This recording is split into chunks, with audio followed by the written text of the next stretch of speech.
It's always being now. That's a quote from the great Belfast bard. It's always being now. And that's something which I've tried throughout my career to embrace. In fact, it's one of the reasons why I paint. Because you can't paint in the past. You can't paint in the future. You can only paint in the now by embracing it's always being now.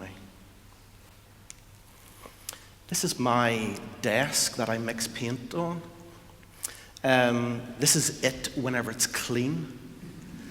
And indeed, I photographed it just before one of the most significant pieces of work which I made. It's a piece of work which is very much about home, and it's a piece of work which is very much about now. But in order to talk about the work that I've done, which is about now, I need to take us back to Good Friday, 1998. Because whenever I read the agreement and whenever I voted yes, I was left with the nagging conviction that there was nothing in the agreement for people who suffered loss. I was left with the fact that the awful term, victims and survivors, had very little to hope for as a result of the agreement. And as time went on, I realized that as little was being done, little was being addressed as the years passed, that this massive section of our community, massive, was in a sense paying for everybody else's peace. By that I mean, where the Good Friday Agreement was a beginning of hope for us as a society, it could be seen as being an end of hope for people who suffered loss through the conflict. The end of hope for answers, the end of hope for the justice that they so dearly required in their lives. And so whenever I started to make the head paintings, I realized that I may have found a vehicle through which to explore and comment on how I deeply felt in my art. And my initial idea was simply that I wanted to make portrait paintings of people who suffered loss.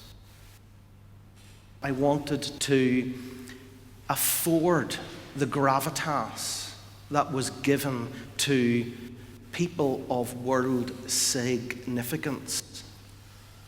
I wanted to afford that privilege to people who had a simple story to tell.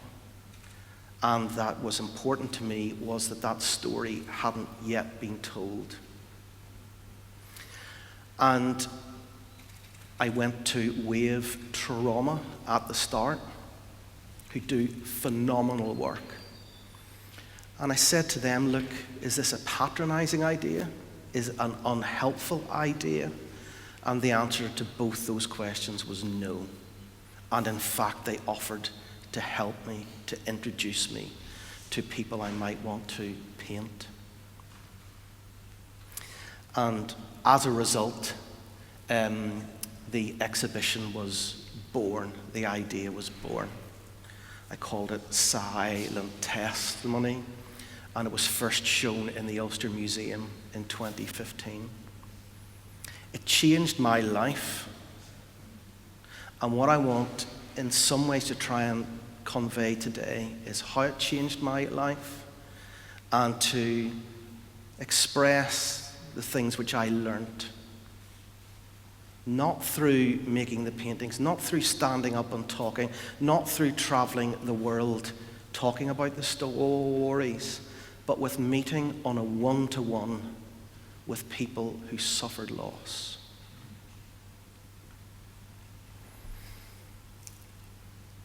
This is me in my studio before the work left. To me, it's just paint on bits of cloth.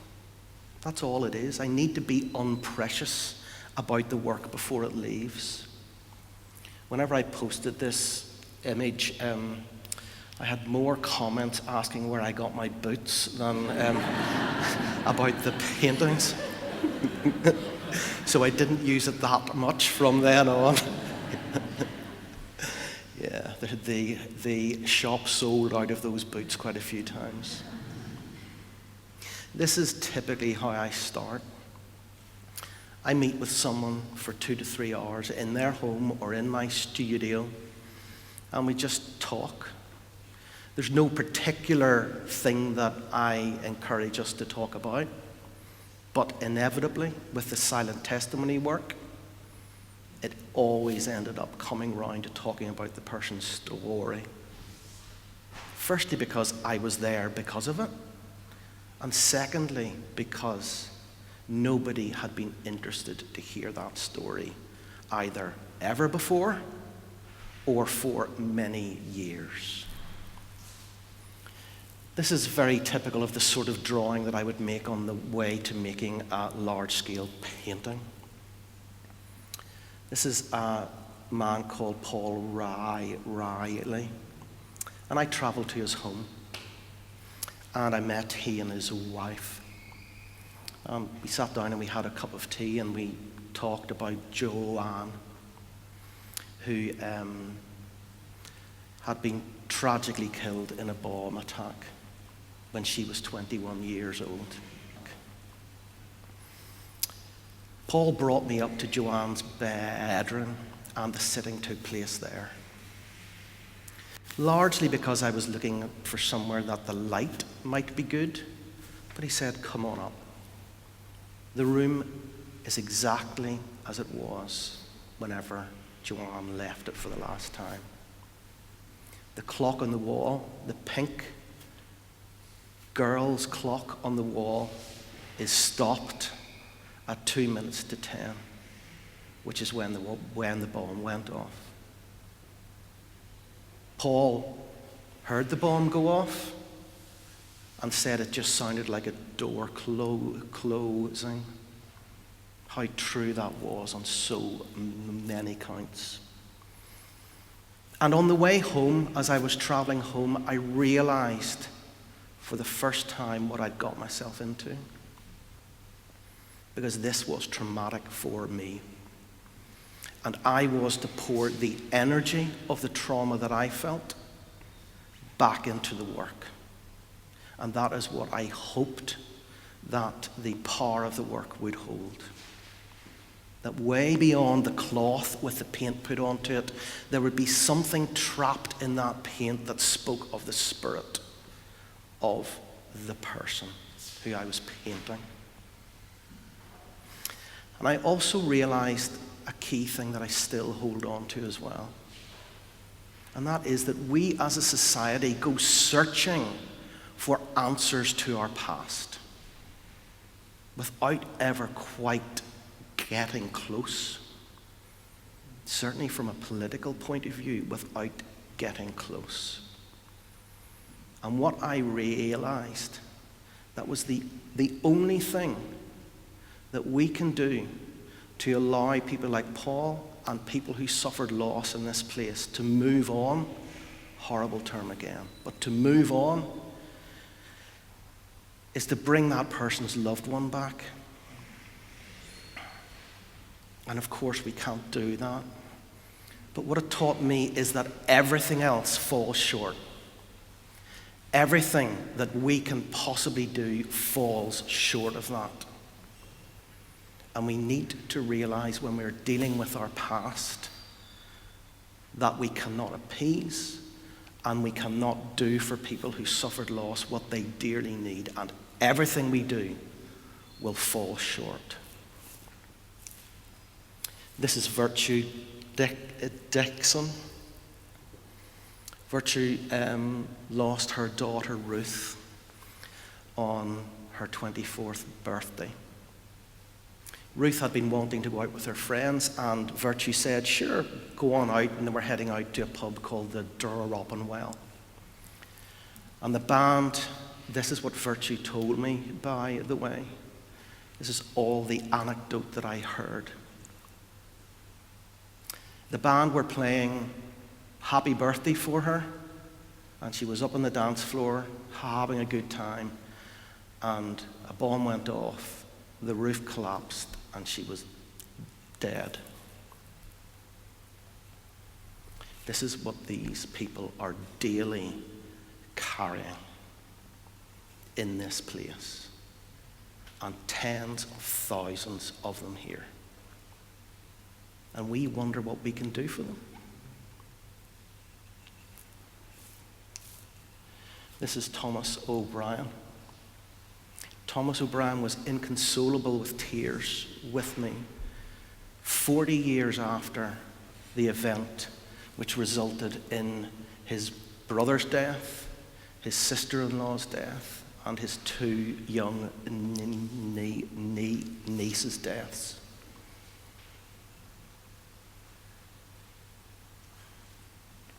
This is Mary Finnis. Mary